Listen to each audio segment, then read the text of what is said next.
Voilà, on va créer une fiche OBD pour les XM Phase 2, puisque la plupart des adaptateurs comme ça, donc ancienne Citroën, voilà, les bornes qu'on a dedans, les pins, sont pas au bon endroit. Donc ce qui fait qu'on communique pas du tout avec le calculo.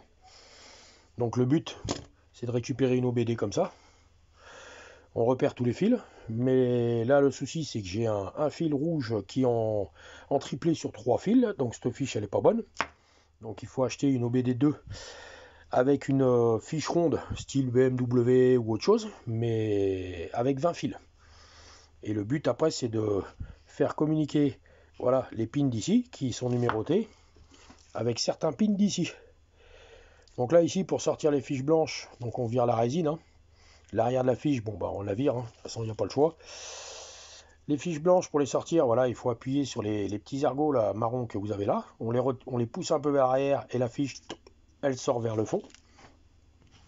Les fiches blanches, une fois qu'elles sont sorties, bah, on a les petits picots. Donc je sais pas si on va bien le voir, mais ici, voilà, ça il faut la lever un petit peu. Et vous sortez votre fiche complète. Voilà, comme ça. Donc une fois que vous avez sorti ça, bah, il suffit de les remettre au bon endroit sur des fiches blanches et de les faire correspondre ici correctement. Voilà. Donc là, celle-là, c'est le cas. Voilà. Maintenant, tout a été repéré. Les numéros, en fait, ça va être dérangé A1, A2, puisqu'on a des positifs après contact, les calculos, enfin bon, bref.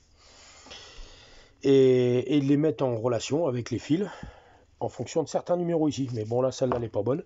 Cette fiche-là, on peut la dégager, puisque le problème de ça, du levier de verrouillage, c'est que votre fiche, bah, il lui manque 5 mm pour l'enfoncer complètement, ce qui fait que quand on broche le diag, et bah, ça vous marque veuillez brancher une VCI. Donc le défaut de ces prises là, sur les XM Phase 2, et bah, le levier gris, il faut le dégager. Et une fois que vous l'avez enlevé comme ça, là j'ai fait un test, hein, bah, ça marche nickel, j'ai bien mes plus et tout. Donc là maintenant, le but c'est de trouver un OBD2 avec une fiche ronde ici de 20 fils.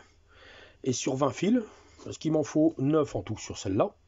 Et sur les 20 fils, il faut surtout qu'ils communiquent. Il y a certains numéros là ici bah, qui iront sur certains numéros ici.